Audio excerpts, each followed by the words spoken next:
left. During this 22-game winning streak, it pointed out that only 3 times have been this final score have been decided by single digits. So in those close games, how important is that come later in the year or another time when things are close and you learn from those type situations? I think it's really important. I think especially with the game last year against Missouri, we learned a lot about our team and just learned how we'd respond when things get tough, and we figured that out early this year, which I think is a really good thing. Of course, you don't really want that to happen. You want to go in there and execute like you think you should, but sometimes things don't go to plan, and you figure out what your team's made of, and I think we found out some pretty good things about us in the past couple weeks. Yeah, Tate, I think you guys had 0 pre-snap penalties on the road this week. What was the key to just being into this week? Just having crowd noise blared at us all week. We definitely got prepared for that. Worked in every period that we did offensive work. We had crowd noise playing, so I think that really prepared us for it. And just getting Carson loud and us being able to actually pick out that clap through with everything going on. Following up an earlier question about tough situations, what have you seen from Carson, both in the huddle and like in the second half last week? How's he responding? How's he speaking to you guys? I've seen a lot of resiliency from him. Just when things aren't necessarily going our way on offense, he's always uplifting, always encouraging. Never really changes. Just keeps a level head and tries to help us push through that with him. Yeah, with this Kentucky team having a physical front with what they've done, there's that, playing a team like Kentucky knowing that it's going to have to be a grinded out sort of game, does that as an offensive lineman maybe excite you a little bit more?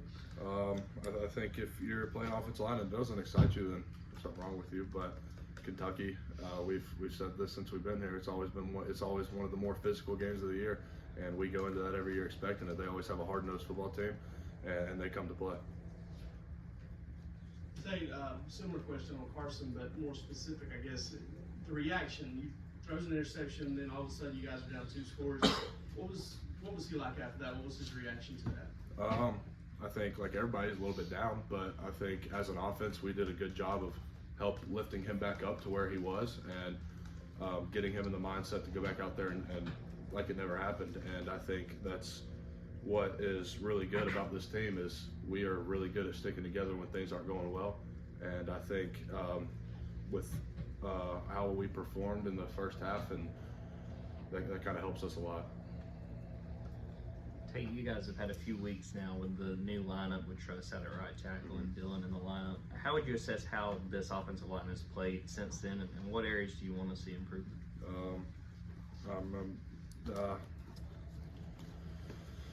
I definitely want to see improvement in the run game. I'm going to take ownership for that. I haven't played up to my standard or our standard.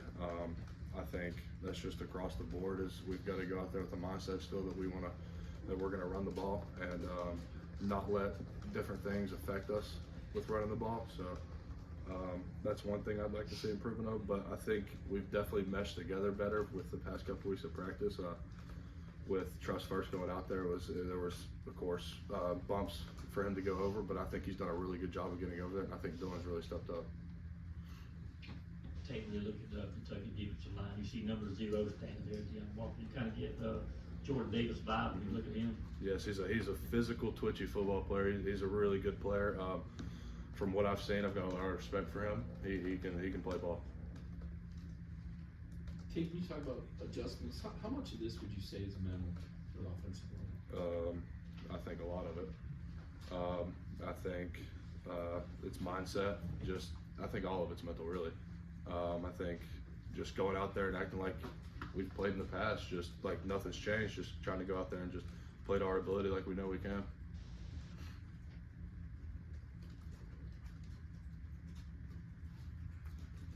You seem pretty upset about the improvements in the run game. I guess when you're falling off of blocks, or if that is the case, or what causes that?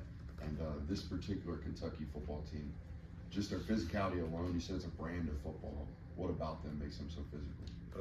They strike blocks. They're really good. They come out of their hips on the line. From watching them, they don't shy away from contact. But like you said, falling off blocks, it usually comes down to bad hands and bad feet, and that's something I personally need to work on right now. and got to get that cleaned up before this week. But yes, they have a really physical football team up front. They strike blocks, and they're a straightforward football team. Ted, no sure where to woo, but what are the analytics data helps you?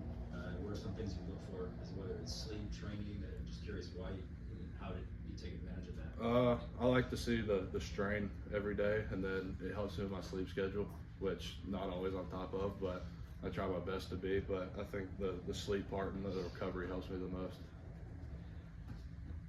You guys are averaging 332 yards a game passing. Did you expect that would kind of be the way this offense would move the ball on the success? I knew we had playmakers, and I knew we'd find out a way to get to them. I thought we'd end up being explosive in the pass game. I thought we'd end up having a pretty good offense. But yeah, I did expect that because we have playmakers and we've gotten the ball to them.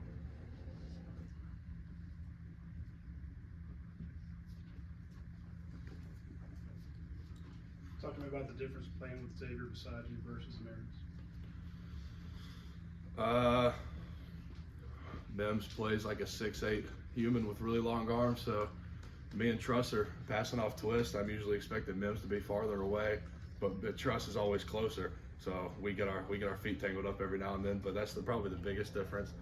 And I think with everybody, it's just knowing how they're going to play certain looks. Like I've been playing next to Mims since, Lord, forever almost.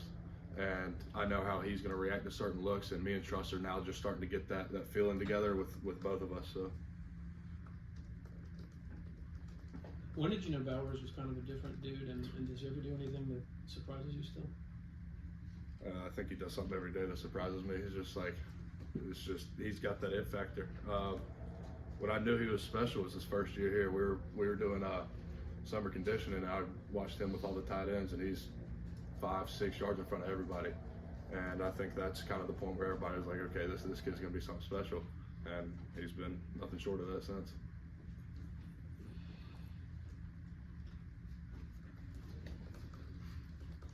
Michael Morris has been seeing more snaps on a weekly basis. What is it about him that's earned more spots in the rotation?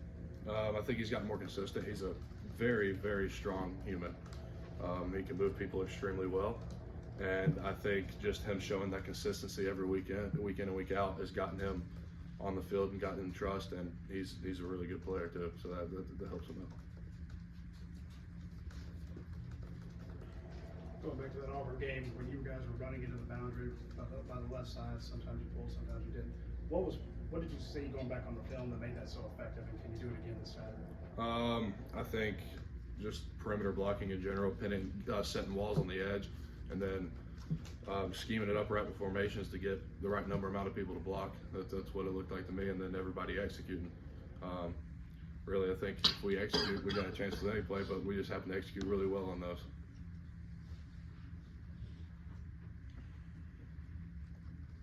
No questions for Tate? Okay, Tate, thank you. Thanks, Tate. Thank you.